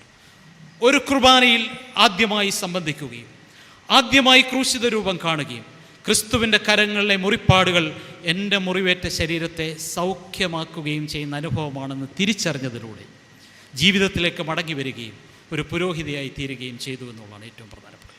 അതുകൊണ്ട് വിശുദ്ധ കുർബാന രക്ഷയുടെ സന്തോഷം പ്രദാനം ചെയ്യുന്ന അനുഭവമാണെങ്കിൽ, അത് സൗഖ്യം പ്രദാനം ചെയ്യുന്ന അനുഭവമാണെങ്കിൽ, അതെൻ്റെ ജീവിതത്തിൻ്റെ അനുഭവമാക്കി തീർക്കുവാൻ നമുക്ക് സാധിക്കുമ്പോഴാണ് അത് ഏറ്റവും അർത്ഥപൂർണ്ണമായത്.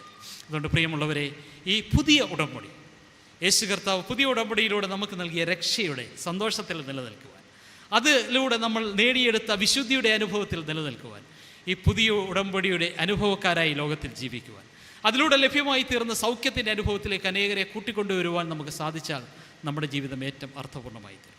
അതുകൊണ്ട് ഈ ഉടമ്പടിയുടെയും ഈ കുർബാനയുടെയും അർത്ഥതലങ്ങൾ നമ്മുടെ ജീവിതത്തിൽ ആവിഷ്കരിക്കുവാൻ നമുക്ക് സാധിക്കുമ്പോൾ മാത്രമാണ് നമ്മുടെ ജീവിതം ഏറ്റവും അർത്ഥപൂർണ്ണമായി തീരും. ഈ കോവിഡിൻ്റെ കാലഘട്ടത്തിൽ എൻ്റെ ശ്രദ്ധ പിടിച്ചു പറ്റിയ ഒരു പുരോഹിതൻ്റെ ജീവിതമുണ്ട്. നമ്മുടെ നാട്ടുകാരനല്ല, ഇറ്റലിക്കാരനാണ്. ഫാദർ ഡോൺ ബെരാൻഡെല്ലി എന്നാണ് അദ്ദേഹത്തിൻ്റെ പേര്. അദ്ദേഹം കോവിഡ് ബാധിച്ച് ഒരു ആശുപത്രിയിൽ വെന്റിലേറ്ററിൽ കിടക്കുകയാണ്. പുരോഹിതനായതുകൊണ്ട് ഒരു വെന്റിലേറ്റർ അദ്ദേഹത്തിന് ലഭിച്ചു. അപ്പോൾ അദ്ദേഹം കാണുന്ന കാഴ്ച കേവലം 18-19 വയസ്സ് മാത്രം പ്രായമുള്ള ഒരു യുവാവുമായി ഈ ആശുപത്രി ഇദ്ദേഹം കിടക്കുന്നതിൻ്റെ അടുത്ത കിടക്കയിൽ അദ്ദേഹത്തെ അഡ്മിറ്റ് ചെയ്തു. പക്ഷേ ആശുപത്രിയിൽ അന്ന് കോവിഡ് ബാധിച്ചുകൊണ്ട് വെന്റിലേറ്ററിൻ്റെ ലഭ്യത എല്ലാവർക്കും ഇല്ലാതിരുന്നതിനാൽ ഈ പുരോഹിതൻ കാണുന്ന കാഴ്ച, ഈ യുവാവായ 18-19 വയസ്സുള്ള ഈ യുവാവ് ശ്വാസം കിട്ടാതെ പ്രയാസപ്പെടുന്നത് കണ്ടപ്പോൾ ഫാദർ ഡോൺ ബെരാൻഡെല്ലി ഡോക്ടേഴ്സിനോട് നഴ്സസിനോട് ഒരു കാര്യം പറഞ്ഞു. എന്താ കാര്യം പറഞ്ഞെന്നറിയാമോ? ഞാൻ 70-ൽ പരം സംവത്സരം ഈ ഭൂമിയിൽ ജീവിച്ചിരുന്ന ഒരാളാണ്. എന്നാൽ ഇവൻ, എൻ്റെ അടുത്ത ബെഡിൽ കിടക്കുന്നവൻ 18-19 വയസ്സ് മാത്രമേ പ്രായമുള്ളൂ. ഒരു റിക്വസ്റ്റ്, എൻ്റെ വെന്റിലേറ്റർ ആ യുവാവിന് മാറ്റിവെച്ച് കൊടുക്കുക. ആ സംഭവത്തിൽ പറയുന്നത്, ഫാദർ ഡോൺ ബെരാൻഡെല്ലി നിമിഷങ്ങൾക്കുള്ളിൽ നിത്യതയിൽ ചേർക്കപ്പെട്ടു. ആ യുവാവ് ജീവനിലേക്ക് മടങ്ങി വന്നു.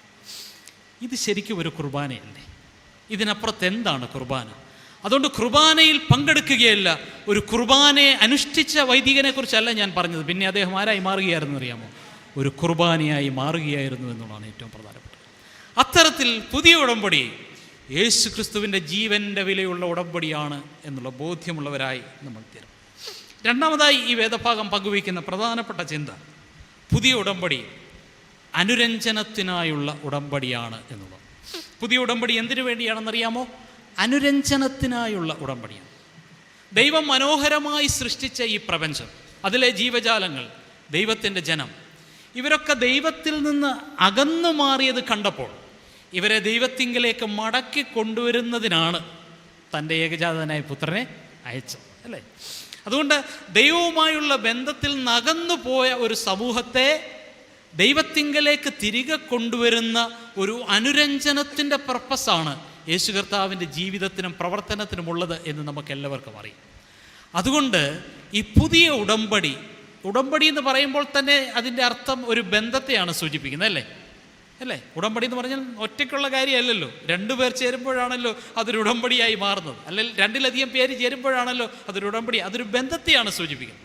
അങ്ങനെയെങ്കിൽ പുതിയ ഉടമ്പടി എന്ന് പറയുന്നത് ശരിക്കും അനുരഞ്ജനത്തിനായുള്ള പുതിയ ഉടമ്പടിയായി നമ്മൾ ചേർത്ത് വെച്ച് വായിക്കണം എന്നുള്ളതാണ് ഏറ്റവും പ്രധാനപ്പെട്ട കാര്യം. ഇന്നത്തെ പാഠഭാഗം മത്തായിയുടെ സുവിശേഷം 26-ാം അധ്യായമാണല്ലോ നമ്മൾ വായിച്ചത്. അതിൻ്റെ 26 മുതൽ 29 വരെയുള്ള വാക്യങ്ങളാണ്. 26-ന് തൊട്ടു മുമ്പുള്ള ഭാഗത്ത് എന്താ പറയുന്നതെന്നറിയാമോ? യേശു ശിഷ്യന്മാരുമൊപ്പം പെസഹായിക്കിരിക്കുകയാണ്, പന്തിഭോജനത്തിനിരിക്കുകയാണ്. അപ്പോൾ എന്താ സംഭവിക്കുന്നത്? യേശു കൃത്യമായിട്ട് പറയുകയാണ്. എന്താ പറയുന്നറിയാമോ? നിങ്ങളുടെ കൂട്ടത്തിൽ ഒരാൾ എന്നെ ഒറ്റിക്കൊടുക്കും. അധ്യക്ഷ പ്രസംഗത്തിൽ അതാണ് പറഞ്ഞത്, ഒറ്റിക്കൊടുക്കും.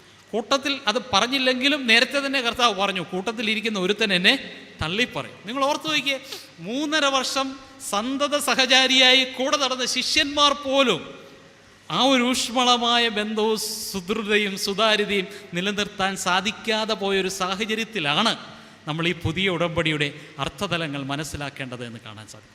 എന്നാൽ അച്ഛൻ പറയാൻ ശ്രമിച്ച ഒരാശയം, അവർക്കും തൻ്റെ പന്തിയിലിരിക്കുവാനുള്ള അവസരം ആരൊരുക്കി കൊടുക്കുകയാണ്? യേശു കർത്താവ് ഒരുക്കുക. തന്നെ തള്ളിപ്പറയുന്നവനും തന്നെ ഒറ്റിക്കൊടുക്കുന്നവനും തന്നെ ക്രൂശിലേക്കുള്ള യാത്ര ത്വരിതപ്പെടുത്താൻ ശ്രമിക്കുന്നവരും തൻ്റെ കൂട്ടത്തിലുണ്ടെന്നറിഞ്ഞിട്ടും അവരെ കൂടെ ചേർത്ത് പിടിക്കാൻ, ആവോളം ചേർത്ത് പിടിക്കാൻ ശ്രമിക്കുന്ന ക്രിസ്തുവിൻ്റെ ആ ഒരു മാതൃകയുണ്ടല്ലോ, ആ മാതൃക ഉടമ്പടി എന്ന് പറയുന്നത് സ്നേഹബന്ധത്തെ വിളക്കി ചേർക്കുന്ന, കൂട്ടായ്മയെ ആഘോഷിക്കുന്ന, ഒരുമയുടെയും സംഘബോധത്തിൻ്റെയും അനുഭവം പങ്കുവയ്ക്കുന്ന അനുരഞ്ജനത്തിൻ്റെ വലിയ ഉടമ്പടിയായി നമ്മൾ തിരിച്ചറിയണമെന്നുള്ളതാണ് ഏറ്റവും പ്രധാനപ്പെട്ട കാര്യം. അതുകൊണ്ട് പുതിയ ഉടമ്പടി എന്തിനു വേണ്ടിയുള്ള ഉടമ്പടിയാണെന്നറിയാമോ? അനുരഞ്ജനത്തിന് വേണ്ടിയുള്ള ഉടമ്പടിയാണ്, ബന്ധങ്ങൾ ശക്തിപ്പെടുത്താൻ വേണ്ടിയുള്ള ഉടമ്പടിയാണ് എന്ന് കൃത്യമായി നമ്മൾ പഠിക്കുകയും മനസ്സിലാക്കുകയും ചെയ്യും. ഞാൻ ഈ ഉടമ്പടി എന്നുള്ള വിഷയം പഠിക്കാൻ ശ്രമിക്കുമ്പോൾ എന്നെ ഏറ്റവും അധികം സ്വാധീനിച്ചത് ഇരമ്യാ പ്രവാചകൻ്റെ പുസ്തകമാണ്. കാരണം ഇരമ്യാ പ്രവാചകൻ്റെ പുസ്തകത്തിൻ്റെ പ്രധാനപ്പെട്ട ചിന്താവിഷയം കവനൻ്റ് എന്നോ ന്യൂ കവനൻ്റ് എന്നോ ആണ്. പുതിയ ഉടമ്പടി എന്നുള്ള പദം ആവർത്തിച്ച് പറയുന്ന ഒരു പ്രവചന പുസ്തകമാണ് ഇരമ്യാ പ്രവാചകൻ്റെ പുസ്തകം. ഇരമ്യാ പ്രവാചകൻ്റെ പുസ്തകം 17-ാം അധ്യായം നമ്മളൊന്ന് ശാന്തമായി വായിച്ചാൽ, ഇന്ന് വായിക്കാൻ സമയമില്ല, നിങ്ങൾ വീട്ടിൽ പോയി വായിച്ചാൽ മതി. ദൈവവുമായുള്ള ഉടമ്പടി ബന്ധത്തിൽ നിന്ന് ദൈവജനം അകന്നുപോയി. മനസ്സിലായോ? ദൈവവുമായുള്ള ഉടമ്പടി ബന്ധത്തിൽ ഞങ്ങൾ ജീവിച്ചു കൊള്ളാമെന്നാണ് പുറപ്പാട് പുസ്തകം 20-ാം അധ്യായത്തിൽ നമ്മൾ വായിക്കുന്നത്. ഞങ്ങളെല്ലാം അവരെന്താ പറഞ്ഞത്? ഞങ്ങളത് ചെയ്യും എന്ന് പറഞ്ഞു. പക്ഷേ കനാൻ നാട്ടിലൊക്കെ വന്ന് കുറച്ച് നാളൊക്കെ വാസം ആരംഭിച്ചപ്പോൾ, പാലും തേനും ഒഴുകുന്ന നാട്ടിൽ വന്ന് താമസം ആരംഭിച്ചപ്പോൾ, അവർ കൃഷി ചെയ്ത് കൃഷി വിഭവങ്ങളൊക്കെ നല്ല വിഭവങ്ങൾ പുറപ്പെടുവിച്ച് അവരുടെ സാമ്പത്തിക ഭദ്രതയൊക്കെ വർദ്ധിച്ചപ്പോൾ, അവരുടെ അടുത്ത തലമുറയൊക്കെ കുറച്ചുകൂടെ സുരക്ഷിതമായി തീർന്നപ്പോൾ, അവർ നമ്മൾ മുമ്പേ പറഞ്ഞ ഞങ്ങൾ ചെയ്യും എന്ന് പറഞ്ഞതൊക്കെ മറന്നുപോയി, ദൈവത്തിൽ അകന്നുപോയി. അന്യ ദൈവങ്ങളെ ആരാധിക്കാൻ അവർ പോയി. ആരാധനയെ അവർ അലക്ഷ്യമാക്കി കരുതി. ദൈവത്തിൽ ആശ്രയിക്കാതെ മനുഷ്യപുത്രന്മാരിൽ അവർ ആശ്രയിച്ചു. അമിതമായ സമ്പത്തുണ്ടാക്കുവാനുള്ള ത്വരയിൽ അവർ മറ്റുള്ളവരെ മറന്നുപോയി. അതുകൊണ്ട് ദൈവവുമായും സഹജീവികളുമായുള്ള ബന്ധത്തിൽ നിന്ന് അവർ അകന്നുപോയപ്പോൾ ഇരമ്യാ അതിശക്തമായി ദൈവജനത്തെ ഓർമ്മിപ്പിക്കുകയാണ്, നിങ്ങൾക്കൊരാവശ്യമുണ്ട്. എന്താ ആവശ്യം എന്നറിയാമോ? നിങ്ങൾ ദൈവവുമായി ഒരു പുതിയ ഉടമ്പടിയിലേക്ക് പ്രവേശിക്കും. അതുകൊണ്ട് ഇരമ്യാ പ്രവാചകൻ്റെ പുസ്തകം 18 അധ്യായങ്ങളെല്ലാം വായിച്ചാൽ ആവർത്തിച്ച് പറയുന്ന പദമാണ് പുതിയ ഉടമ്പടി, പുതിയ ഉടമ്പടിയുടെ അനിവാര്യത. ഒരുപക്ഷെ അതിൻ്റെ സാക്ഷാത്കാരമായിരിക്കാം നമ്മൾ യേശു കർത്താവ് ഈ പുതിയ ഉടമ്പടി ആരംഭിക്കുന്നതിലൂടെ നമുക്ക് കാണാൻ സാധിക്കും. അതുകൊണ്ട് പുതിയ ഉടമ്പടി എപ്പോഴും ബന്ധങ്ങളുടെ പുനഃസ്ഥാപനമാണ്. അത് അനുരഞ്ജനത്തിൻ്റെയും ഐക്യത്തിൻ്റെയും ആഘോഷമാണ് എന്ന് കാണാൻ സാധിക്കും. അതുപോലെ തന്നെ ഈ അനുരഞ്ജനവും ഐക്യവും സാധ്യമാകണമെങ്കിൽ മറ്റുള്ളവരെ സ്നേഹിതരായി സഹജീവികളായി നമുക്ക് കാണാൻ സാധിക്കുമ്പോൾ മാത്രമേ അത് സാധിക്കുകയുള്ളൂ എന്ന് നമുക്കറിയാം. അതുകൊണ്ട് പ്രിയമുള്ളവരെ, ഇത് ഐക്യത്തിൻ്റെയും അനുരഞ്ജനത്തിൻ്റെയും ആഘോഷം എന്നതിനോടൊപ്പം തന്നെ ഒരു തുല്യതയുടെ ആഘോഷമായി കൂടെ കാണാൻ സാധിക്കണം, ഒരു തുല്യതയുടെ ആഘോഷമായി കാണാൻ സാധിക്കണം. അതുകൊണ്ട് പുതിയ ഉടമ്പടി എന്തിനാണെന്ന് ചോദിച്ചാൽ, പുതിയ ഉടമ്പടി ഐക്യത്തിൻ്റെയും അനുരഞ്ജനത്തിൻ്റെയും ആഘോഷത്തിൻ്റെ അനുഭവമാണ്. അതോടൊപ്പം തന്നെ മറ്റുള്ളവരെ തുല്യരായി കാണുവാനുള്ള വലിയ ഒരു നിയോഗമാണ് എന്ന് കാണാൻ സാധിക്കും. വിശുദ്ധ കുർബാനയെക്കുറിച്ച് പറയുന്നത്, holy Qurbana is the celebration of unity and reconciliation. ഐക്യത്തിൻ്റെയും അനുരഞ്ജനത്തിൻ്റെയും ആഘോഷമാണ്. Holy Qurbana is the celebration of equality. തുല്യതയുടെ ആഘോഷമാണ് എന്ന് കാണാൻ സാധിക്കും. അതുകൊണ്ട് വേർതിരിവിൻ്റെ ഇടമല്ല എവിടം? വിശുദ്ധ കുർബാന ശുശ്രൂഷ.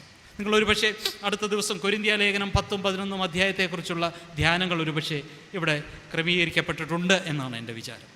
കൊരിന്തിലെ ക്രിസ്തുവിശ്വാസികളെ പൗലോസ് അഭിസംബോധന ചെയ്തുകൊണ്ട് കർത്താവിൻ്റെ തിരുവത്താഴത്തിൻ്റെ അർത്ഥതലങ്ങൾ പങ്കുവയ്ക്കുന്ന വേദഭാഗമാണ് കൊരിന്ത്യർ 10-11. എന്താണ് പ്രശ്നം?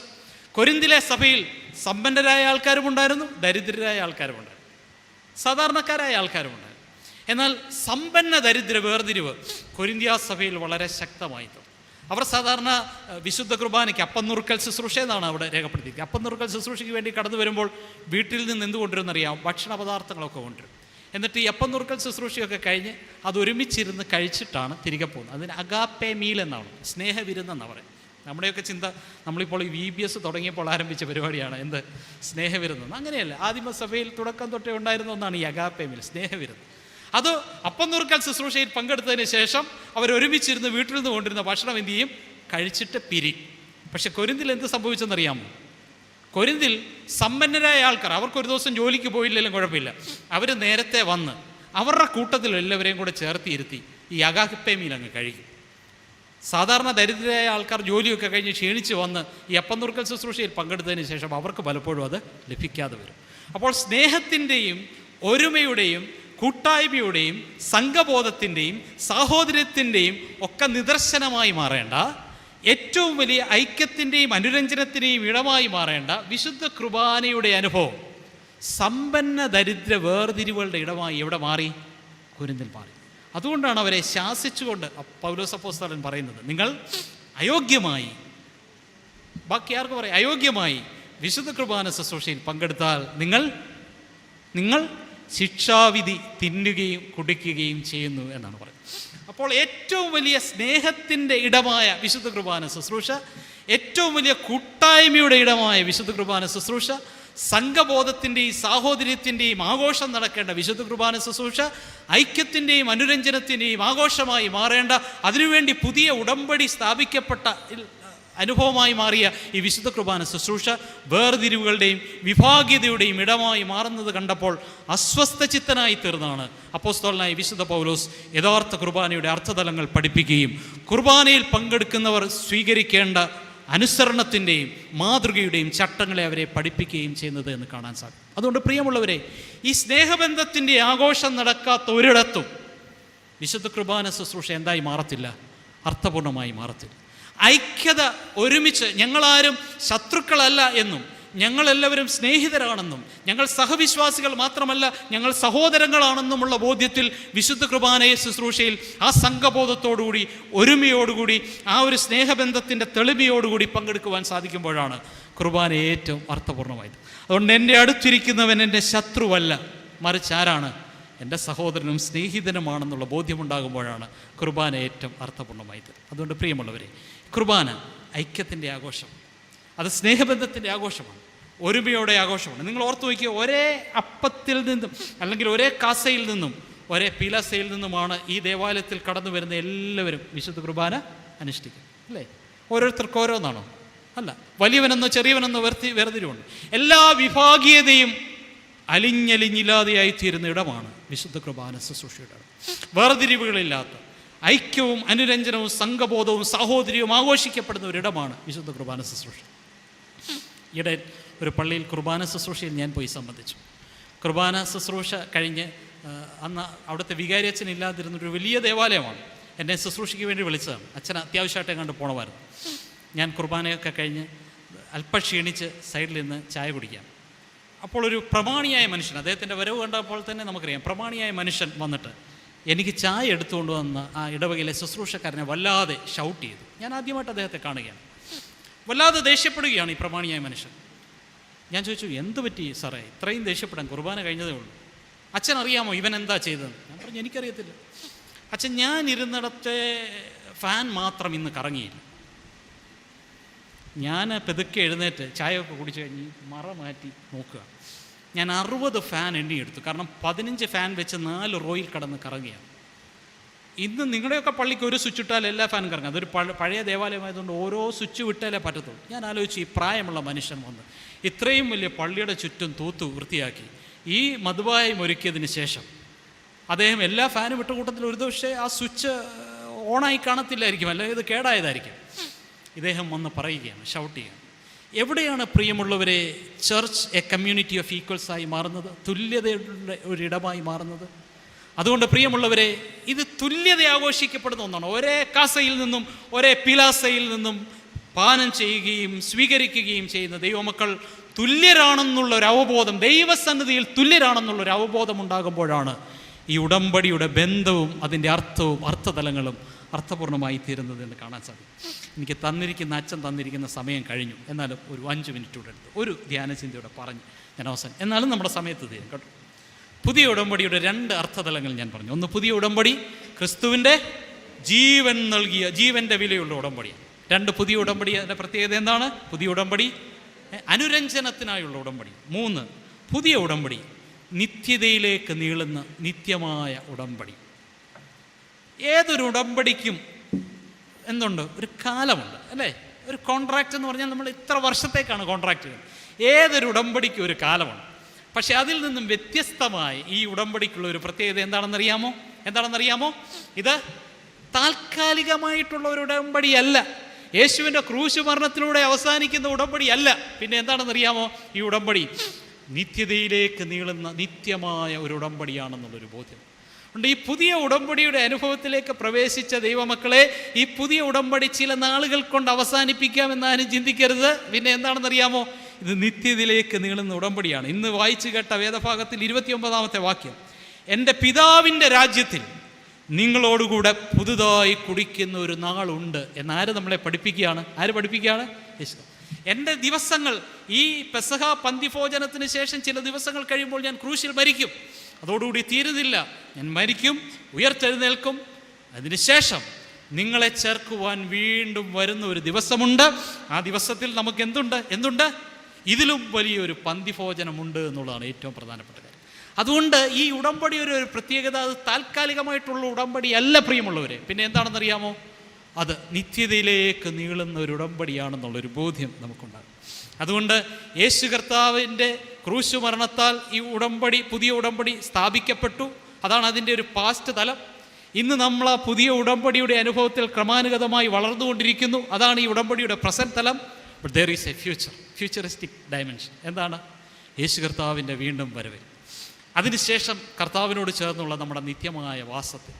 അതാണ് ഈ ഉടമ്പടിയുടെ ഒരു ഫ്യൂച്ചർ തലം. അതുകൊണ്ട് ഈ ഉടമ്പടിക്ക് ഒരു ഭൂതകാലമുണ്ട്. ആ ഭൂതകാലം എന്താണ്? യേശു കർത്താവിലൂടെ ഈ പുതിയ ഉടമ്പടി സ്ഥാപിക്കപ്പെട്ടു. അതിൻ്റെ ഒരു പ്രസൻറ്റ് തലമുണ്ട്. പ്രസൻറ്റ് തലം എന്ന് പറഞ്ഞാൽ നമ്മൾ ഇന്ന് പുതിയ ഉടമ്പടിയുടെ അനുഭവത്തിൽ ജീവിക്കുകയും വളരുകയും സാക്ഷ്യമുള്ള സമൂഹമായി നിലനിൽക്കുകയും ചെയ്യുന്നു.